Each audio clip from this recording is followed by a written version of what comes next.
আসসালামু আলাইকুম। ইরানের সাথে যুক্তরাষ্ট্র এবং ইসরায়েলের ভয়াবহ যুদ্ধ হচ্ছে। এই যুদ্ধে ইতিমধ্যে মার্কিন যুক্তরাষ্ট্র এবং ইসরায়েল পরাজয় বরণ করেছে। কিভাবে পরাজয় বরণ করেছে, কোন কোন কারণে ইসরায়েল এবং মার্কিন যুক্তরাষ্ট্রের পরাজয় ঘটেছে, সে বিষয়টা নিয়ে আমরা আলোচনা করব। অর্থাৎ যুদ্ধের প্রকৃত অবস্থা কী, কারা এই যুদ্ধে পরাজিত হলো, কারা জয়ী হলো, এটা নিয়ে আজকে আমরা বিশ্লেষণ করব। মূলত মার্কিন যুক্তরাষ্ট্র এবং ইসরায়েল ইরানে আক্রমণ করেছে কয়েকটা লক্ষ্য নিয়ে। তাদের মূল লক্ষ্য হলো ইরানের রেজিম পরিবর্তন করা, অর্থাৎ ইরানের যে শাসন ব্যবস্থা রয়েছে এটা পরিবর্তন করা। কিন্তু সেই লক্ষ্য উদ্দেশ্য তাদের বাস্তবায়িত হয়নি।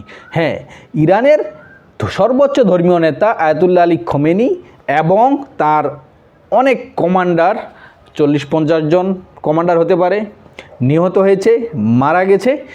কিন্তু ইরানের যে একটা সিস্টেম, শাসন ব্যবস্থার সিস্টেম, এই সিস্টেম কিন্তু পরিবর্তন হয়নি এবং এটা পরিবর্তন হওয়া কোনো দিন সম্ভবও না। সরাসরি স্থল আক্রমণ করে সেখানে যদি অন্য কোনো ব্যক্তিকে সরকার হিসেবে না বসানো হয়, ততক্ষণ পর্যন্ত এই সিস্টেম ভাঙা সম্ভব না। এটা এখন বোঝা যাচ্ছে, কারণ সর্বোচ্চ নেতা আয়াতুল্লাহ আলী খোমেনিকে হত্যা করার পরেও এখানে সফল হয়নি মার্কিন যুক্তরাষ্ট্র, ইসরায়েল।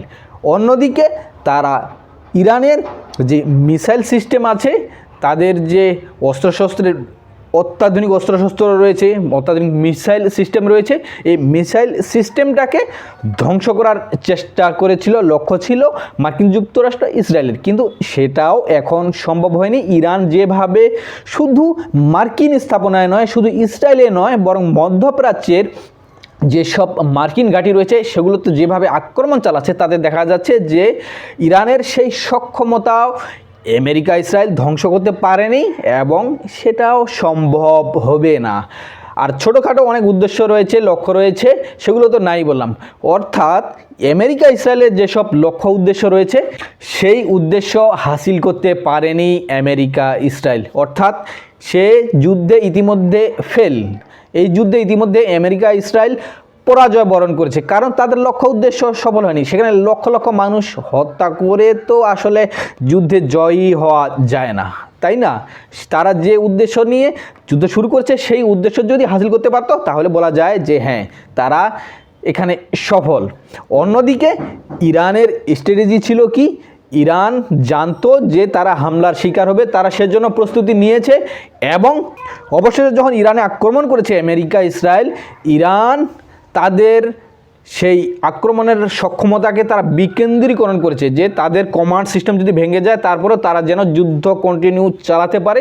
সেজন্য তাদের সামরিক বাহিনীকে তারা সারা দেশে ছড়িয়ে দিয়েছে এবং তাদের কমান্ড সিস্টেম ভেঙে যাওয়ার পরেও তাদের আক্রমণ কিন্তু বন্ধ হয়নি, বরং ইরান প্রথম আক্রমণ কথা চালিয়েছে আমেরিকার যে রাডার সিস্টেম রয়েছে সারা মধ্যপ্রাচ্যে, আমেরিকার যেসব ঘাঁটিগুলো রয়েছে, তারা কিন্তু প্রথমে ইসরায়েলের উপর হামলে পড়েনি, যে ইসরায়েল তো আমাদের আসল শত্রু, বড় শত্রু। ইরান কি করেছে, এই যে রাডার সিস্টেমগুলো রয়েছে, যেগুলো নজরদারি সিস্টেম রয়েছে আমেরিকার মধ্যপ্রাচ্যের দেশগুলোতে, ইরান আক্রমণের শুরুতেই সেসব রাডারগুলোকে তারা ধ্বংস করে দিয়েছে। এক নাগারে মধ্যপ্রাচ্যের সমস্ত আমেরিকার ঘাঁটিতে তারা আক্রমণ শুরু করে দিয়েছে। ডোনাল্ড ট্রাম্প কিন্তু বলেছে যে ইরান যে মধ্যপ্রাচ্যে হামলা চালাবে সেটা আমাদের প্ল্যানের মধ্যে ছিল না, সেটা আমরা চিন্তা করিনি। অর্থাৎ ডোনাল্ড ট্রাম্পের প্ল্যানের বাইরে অনেক কিছু ঘটছে। অর্থাৎ ইরান এমন এক প্ল্যান নিয়ে এগুচ্ছে, এখানে ইসরায়েল এবং আমেরিকা এই কথাটা চিন্তাও করতে পারেনি। প্রথমেই তারা বড় ধরনের আঘাত পেয়েছে। এখন দেখা যাচ্ছে যে মার্কিন যুক্তরাষ্ট্রের যেসব ঘাঁটি রয়েছে ম্যাক্সিমাম ঘাঁটি ধ্বংসস্তূপে পরিণত হয়েছে, তাদের রাডার সিস্টেম ধ্বংস হয়ে গেছে, তাদের যে আকাশ প্রতিরক্ষা ব্যবস্থা রয়েছে এগুলো পর্যন্ত ধ্বংস হয়ে গেছে। অর্থাৎ মধ্যপ্রাচ্যে আমেরিকার যে চোখ কান রয়েছে সেগুলোকে ধ্বংস করে দিয়েছে। এখন ইরান কোথা থেকে মিসাইল আক্রমণ করছে, ইরান কি করছে, ইরানের সর্বশেষ ইরানের প্ল্যান কি, এগুলো যে তারা নজরদারি করবে, দেখা গেছে যে এটা তারা করতে পারবে না। ইরান কোথা থেকে মিসাইল উৎক্ষেপণ করছে এটা তারা করতে পারবে না। হ্যাঁ, স্যাটেলাইটের মাধ্যমে কিছু তারা তথ্য বিশ্লেষণ করতে পারবে, কিন্তু তাদের যে সমন্বিত একটা সিস্টেম রয়েছে, বিভিন্ন সিস্টেমে বিভিন্ন অ্যাঙ্গেলে তারা নজরদারি চালাতো, তাদের সেই সিস্টেমগুলো কিছু সিস্টেম ইতিমধ্যে তছনছ হয়ে গেছে। অন্যদিকে মার্কিন যুক্তরাষ্ট্র ইসরায়েল তারা ভাবেনি যে ইরান এত বড় তাদের একটা ক্ষতি করবে, তাদের এসব ঘাঁটি ধ্বংসস্তূপে পরিণত করবে, তাদের রাডার সিস্টেম, তাদের আকাশ প্রতিরক্ষা ব্যবস্থা ধ্বংসস্তূপে পরিণত করে দিবে। তারা ভেবেছিল আমরা ইরানে আক্রমণ করব, আমাদের আক্রমণে তাদের কেন্দ্রীয় যে কমান্ড ধ্বংস হয়ে যাবে, তারপরে তারা হাতে পায়ে ধরে বলবে যে আমাদেরকে ক্ষমা করে দাও, তোমরা যা চাও আমরা তাই দেবো। যেটা ভেনেজুয়েলায় ঘটেছিল, যে তাদের নেতাকে ধরে নিয়ে গিয়েছিল মার্কিন যুক্তরাষ্ট্র, তারপরে ভেনেজুয়েলা বশ্যতা স্বীকার করেছিল। তারা ভেবেছিল এরকম হবে, কিন্তু এরকম না হলে যে কি হবে, কি করব, সেই সিস্টেম, সেই স্টেপ, সেই প্ল্যান তাদের ছিল না। অর্থাৎ আমেরিকা ইসরায়েল যে লক্ষ্য উদ্দেশ্য নিয়ে নেমেছিল যুদ্ধের ময়দানে, তাদের প্ল্যানের বাইরে চলে গেছে। তারা ভেবেছিল একদিন দুই দিনের মধ্যে যুদ্ধ শেষ হয়ে যাবে, কিন্তু এখন যে হিসেবে যুদ্ধ চলছে, এখন আমেরিকা ইসরায়েল হাতে পায়ে ধরে মাপ চাইবে, তাছাড়া কোনো উপায় নেই। কারণ তাদের আকাশ প্রতিরক্ষা ব্যবস্থা ধ্বংস হয়ে গেছে, তাদের রাডার সিস্টেম ধ্বংস হয়ে গেছে, মধ্যপ্রাচ্যের সমস্ত ঘাঁটি তাদের বন্ধ হয়ে গেছে ইতিমধ্যে। তাদের যে কমান্ড সিস্টেম রয়েছে, তাদের যে সেন্ট্রাল কমান্ড, তাদের মধ্যপ্রাচ্যের সর্ববৃহৎ ঘাঁটি, সেই ঘাঁটি তারা বন্ধ করে দিয়েছে ইতিমধ্যে, কারণ তার অধিকাংশই ধ্বংসস্তূপে পরিণত হয়ে গেছে। তাদের রাডার নেই আর, তাদের কাতারের ঘাঁটি, তাদের বাহরাইনের যাদের সর্বোচ্চ বৃহৎ নৌঘাঁটি, সেই নৌঘাঁটি তছনছ হয়ে গেছে। অর্থাৎ মার্কিন যুক্তরাষ্ট্র ইসরায়েল এখন বেকায়দায় পড়ে গেছে। তারা যে লক্ষ্য উদ্দেশ্য, যে প্ল্যান নিয়ে এগিয়েছিল, সেটা আর বাস্তবায়িত হচ্ছে না, এখন প্ল্যানের বাইরে চলছে। এখন তারা কি করবে তারা নিজেরাও বুঝতে পারছে না। অন্যদিকে আমেরিকা মধ্যপ্রাচ্যের দেশগুলো থেকে যে চাঁদা নিত তাদেরকে কথিত নিরাপত্তার অজুহাতে, সেটাও তারা দিতে পারছে না, কারণ তারা তো ইসরায়েলকে তারা সর্বোচ্চ গুরুত্ব দেয়, সেই ইসরায়েলকে তারা নিরাপত্তা দিতে পারছে না। এখন তারা সৌদি আরব, কাতার, আরব আমিরাতকে কিভাবে নিরাপত্তা দিবে? তারা তো নিজেদের ঘাঁটিরাই রক্ষা করতে পারে না, তাদের নিজেদের আকাশ প্রতিরক্ষা ব্যবস্থা, নিজেদের রাডার রক্ষা করতে পারে না আমেরিকা। তারা কিভাবে এখন সৌদি আরব, আরব আমিরাত, বাহরাইন বা কাতারকে তারা রক্ষা করবে? তাদের যে দেশে যে মিসাইল আক্রমণ হচ্ছে, তারা কিভাবে সেই মিসাইলগুলোকে থামাবে? অর্থাৎ এখন মধ্যপ্রাচ্যের দেশগুলো ক্ষেপে গিয়েছে। সৌদি আরব এখন বলছে যে মার্কিন যুক্তরাষ্ট্র মধ্যপ্রাচ্যের দেশগুলোর দিকে তাকায় না, তারা তাকাচ্ছে ইসরায়েলের দিকে। তারা ইসরায়েলকে নিরাপত্তা দিতে চায়, তারা আমাদের দিকে তাকাচ্ছে না। অর্থাৎ তারা এখন বুঝতে পারছে যে মার্কিন যুক্তরাষ্ট্র আসলে তাদের কাছ থেকে যে টাকা নিচ্ছে বিলিয়ন বিলিয়ন ডলার কথিত নিরাপত্তার অজুহাতে, সেগুলো আসলে ভুয়া। তারা শুধু টাকা কামাচ্ছে, কিন্তু আসলে তারা কোনোদিনও মার্কিন যুক্তরাষ্ট্র ইসরায়েলকেই নিরাপত্তা দিতে চায়। মধ্যপ্রাচ্যের দেশগুলো তাদের কাছে গুরুত্বপূর্ণ নয়। অন্যদিকে তারা ইসরায়েলকেও কিন্তু নিরাপত্তা দিতে পারছে না, কারণ সেসব রাডার সিস্টেম, আকাশ প্রতিরক্ষা ব্যবস্থা অকার্যকর হয়ে গেছে। ইরানের একের পর এক ড্রোন হামলা, মিসাইল হামলায় এগুলো এখন নাস্তানাবুদ হয়ে গেছে। অর্থাৎ তাদের যে ইন্টারসেপ্ট ক্ষমতা, সেই সক্ষমতা কমে গেছে। ইতিমধ্যে মার্কিন যুক্তরাষ্ট্রের বিলিয়ন বিলিয়ন ডলারের ক্ষতি হয়ে গেছে। তাদের আকাশ প্রতিরক্ষা ব্যবস্থা, তাদের যে অত্যাধুনিক সরঞ্জাম, এগুলো ধ্বংস হয়ে গেছে। অন্যদিকে মার্কিন যুক্তরাষ্ট্রের অসংখ্য ঘাঁটি ধ্বংসস্তূপে পরিণত হয়েছে। তাদের বিলিয়ন বিলিয়ন ডলারের ক্ষতি হয়ে গেছে। তারা এখন মধ্যপ্রাচ্যের এসব ঘাঁটি পুনরায় স্থাপন করতে পারবে কিনা, সেই টাকা পয়সা রেডি করতে পারবে কিনা, সেটা নিয়ে এখন সন্দেহ তৈরি হয়ে গেছে।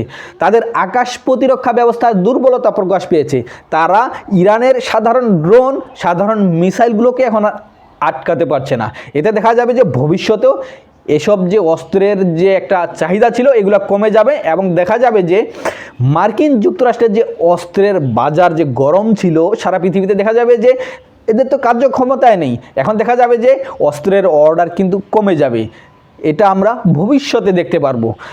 ইরানের উপর্যুপরি হামলার ফলে কিন্তু আমেরিকা তাদের ঘাঁটিগুলো বন্ধ করে তাদের সেনাদেরকে 5 স্টার হোটেলে পাঠিয়েছিল, যে তোমরা আরামায়েশ করো, এই ঘাঁটিগুলো ধ্বংসস্তূপে পরিণত হবে, এখানে থাকলে তোমরা হাজার হাজার সৈন্য নিহত হবা। কিন্তু দেখা গেছে যে ইরান সেই হোটেলগুলোতে পর্যন্ত আক্রমণ চালিয়েছে। এটা কিভাবে সম্ভব? তারা এই তথ্য কিভাবে পেল? অবশ্যই ইরানকে রাশিয়া এবং চীন সাপোর্ট করেছে এবং তাদেরকে তথ্য সরবরাহ করেছে, স্যাটেলাইটের মাধ্যমে হোক বা বিভিন্ন সিস্টেমে অত্যাধুনিক প্রযুক্তির মাধ্যমে চীন রাশিয়া ইরানকে সাপোর্ট করছে। এটা বোঝাই যাচ্ছে, কারণ ইরানের পক্ষে এত নিখুঁতভাবে আক্রমণ করা সম্ভব নয়, সেই তথ্য পাওয়া সম্ভব নয় যে এই হোটেলে মার্কিন যুক্তরাষ্ট্রের সেনারা রয়েছে বা এখানে তাদের গোয়েন্দা হেডকোয়ার্টার রয়েছে বা এখানে এখন তাদের অস্ত্র মজুত করেছে। এই তথ্য কিন্তু ইরানের পাওয়ার কথা না, তাদের গোয়েন্দা সংস্থা এত শক্তিশালীও না। তাহলে কারা তাদেরকে তথ্য সরবরাহ করছে? অবশ্যই চীন বা রাশিয়া। তাদেরও সেই সক্ষমতা রয়েছে যে নজরদারি করার সূক্ষ্মভাবে, যে আমেরিকা এখন কি করছে তাদেরকে নজরদারির মধ্যে নিয়ে আসা। ফলে দেখা গেছে যে মার্কিন যুক্তরাষ্ট্র ইসরায়েলের সব হিসেব নিকেশ পাল্টে গেছে। তারা এখন সুর নরম করেছে, তারা এখন বলছে যে আমরা যুদ্ধ চাই না। তারা এখন প্রস্তাব দিচ্ছে যে আমরা যুদ্ধবিরতি করতে চাই। তারা ইতালির মাধ্যমে প্রথমে যুদ্ধবিরতির প্রস্তাব দিয়েছিল, কিন্তু ইরান সেটা নাকচ করে দিয়েছে। এখন তো তারা সরাসরি বলতে পারছে না যে আমরা যুদ্ধবিরতি চাই, প্রকাশ্যে যদি এটা বলে তার মানে তো তারা হেরে গেছে।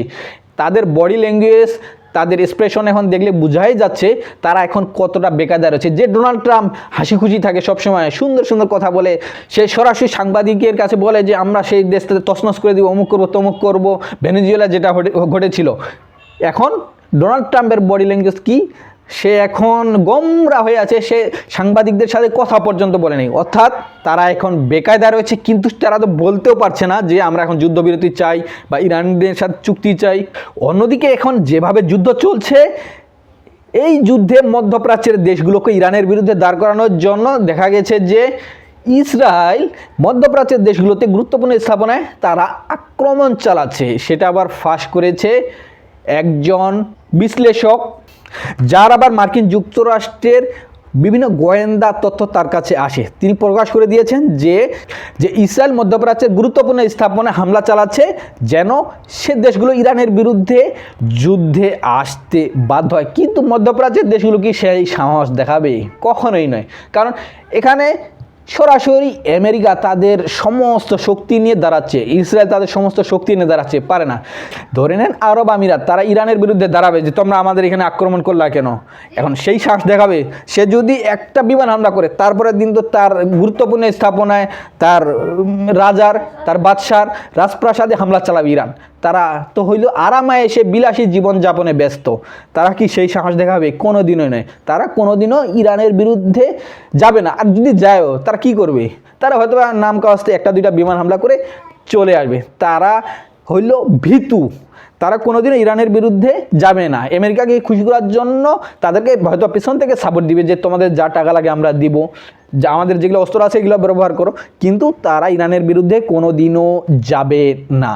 তাহলে এখন এই যুদ্ধের সর্বশেষ কি ঘটতে যাচ্ছে? এই যুদ্ধের সর্বশেষ এখন যা ঘটতে যাচ্ছে তা হলো ইরানের অনেক ক্ষয়ক্ষতি হয়ে গেছে এবং আরও ক্ষয়ক্ষতি হবে। কিন্তু এখন ক্ষয়ক্ষতি হওয়ার আর কি আছে? এখন তারা পাল্টা আক্রমণ করছে, তাদের যা ক্ষতি হওয়ার হয়ে গেছে। আর অন্যদিকে আমেরিকা ইসরায়েলের যা লাভ হওয়ার হয়ে গেছে, এখন যেটা হবে সেটা হলো তাদের শুধু ক্ষতি। অর্থাৎ তাদের যে সক্ষমতা ছিল যুক্তরাষ্ট্র ইসরায়েলের, সেই সক্ষমতা ইতিমধ্যে ফুরে গেছে। কারণ ইরান এখন পাল্টা যে আক্রমণ করছে, তাদের যে ইন্টারসেপ্ট ক্ষমতা, অর্থাৎ মিসাইল আটকানোর যে সক্ষমতা, ড্রোন আক্রমণ আটকানোর যে সক্ষমতা, তারা ইতিমধ্যে ব্যবহার করে ফেলছে। এখন দেখা গেছে যে তাদের অর্ধেকের বেশি ইন্টারসেপ্টের ক্ষমতা কমে গেছে। অর্থাৎ আর 2-1 দিনের মধ্যে দেখা যাবে যে তাদের সমস্ত সক্ষমতা শেষ হয়ে যাবে। তারপর ইরান একটা যদি ঢিলও ছুঁড়ে, সেই ঢিলটা আটকানোর সক্ষমতা আর মার্কিন যুক্তরাষ্ট্র ইসরায়েলের থাকবে না। তারা এখন এ অবস্থায় পড়ে গেছে। অর্থাৎ ইরান এখন যে হামলা চালাচ্ছে তাদের বেশিরভাগই কিন্তু আক্রমণ সফল হচ্ছে। এখন তারা কিন্তু বেশি ইন্টারসেপ্ট করতে পারছে না, বেশি আক্রমণ প্রতিহত করতে পারছে না। তাদের আকাশ প্রতিরক্ষা ব্যবস্থা ইতিমধ্যে দুর্বল হয়ে গেছে। এখন কি অবস্থা আছে? আমরা গত 12 দিনের ইসরায়েল এবং ইরানের যুদ্ধে দেখেছিলাম যে শেষের দিক কিন্তু ইসরায়েল হাতে পায়ে ধরে যুদ্ধবিরতি করেছিল। তাদের ইন্টারসেপ্ট ক্ষমতা একবারে কমে গিয়েছিল, মানে আর গুটি কয়েক ছিল যে আর 2-1 দিন হলে তাদের শেষ হয়ে যাবে। তারা হাতে পায়ে ধরে যুদ্ধবিরতিতে গিয়েছিল, কিন্তু তখন কিন্তু ইরান বড় ধরনের ভুল করেছিল। তারা যদি যুদ্ধটা 1 মাস নিয়ে যাইতো, ইসরায়েল তছনছ হয়ে যেত। কারণ তার 2-1 দিন পরে কিন্তু তাদের সেই সক্ষমতা থাকতো না। পরে ইরান যদি 100টা ড্রোন হামলা করতো, ওই 100টা ড্রোন হামলা নিখুঁত জায়গায় যাইতো। সেই বিষয়টা যদি আমরা বুঝতে পারি তাহলে এখন বোঝা যাচ্ছে যে ইরান এখন চালকের আসনে বসেছে। তাদের হয়তো অনেক ক্ষতি হয়েছে, কিন্তু তারপরেও তারা এখন শক্তিশালী অবস্থায় আছে। এখন তারা যদি আরও 2 মাস যুদ্ধ নিয়ে যায়, মার্কিন যুক্তরাষ্ট্র ইসরায়েল বাধ্য হবে, শুধু না তার হাতে পায়ে ধরবে যে তোমাদের সাথে অস্ত্রবিরতি করব, তোমাদের সাথে শান্তি চুক্তি করব, তোমাদেরকে সমস্ত যে নিষেধাজ্ঞা রয়েছে এগুলো নিষেধাজ্ঞাগুলো প্রত্যাহার করব, তোমরা যুদ্ধবিরতিতে রাজি হও। সেই অবস্থায় আছে। কিন্তু বাস্তবতা হলো এখন ইরান কন্টিনিউ করবে কিনা, নাকি তারা আর বিভিন্ন চাপে পড়ে, চীনের চাপে পড়ে, রাশিয়ার চাপে পড়ে আবার সেই ফাঁদে পড়ে যাবে যে এখন তারা আবার যুক্তরাষ্ট্র ইসরায়েলের সাথে আবার চুক্তি করে কিনা, এটা একটা প্রশ্ন। কিন্তু ইরানকে অবশ্যই সেটা করতে দেওয়া যাবে না, কারণ তাদের তো সেই ক্ষতি হয়ে গেছে। এখন তারা শুধু ফায়দা উঠাবে, তাদের শুধু এখন লাভ। এখন তাদেরকে ধ্বংসস্তূপে পরিণত করবে ইরান। তাই আমরা বুঝতে পারি যে এই যুদ্ধে ইতিমধ্যে আমেরিকা ইসরায়েলের তো জয়ী হওয়ার কোনো অপশনেই নাই, বরং যদি জয়ী হয়, যে মাথা নত করবে সর্বশেষ সেই জয়ী। কিন্তু ইরান যে মাথা নত করবে না এটা 100% শিওর, কারণ তাদের ধর্মীয় নেতা, তাদের সেনাপ্রধান, তাদের গুরুত্বপূর্ণ কমান্ডাররা নিহত হয়েছে, শহীদ হয়েছে, তারপরেও তারা কন্টিনিউ যুদ্ধ চালিয়ে যাচ্ছে এবং বীরের মতো। আর ট্রাম্প এবং নেতানিয়াহু কিন্তু এখন কাচুমাচু করছে এবং তারা বাধ্য হবে তাদের ইরানের হাতে পায়ে ধরতে। এটা শুধু সময়ের অপেক্ষা। তাই বলা যাচ্ছে এই যুদ্ধে যদি জয়ী বলা যায়, জয়ী কাউকে বলতে হয়, সেটা বলতে হবে ইরানকে। ইরানই এই যুদ্ধে জয়ী।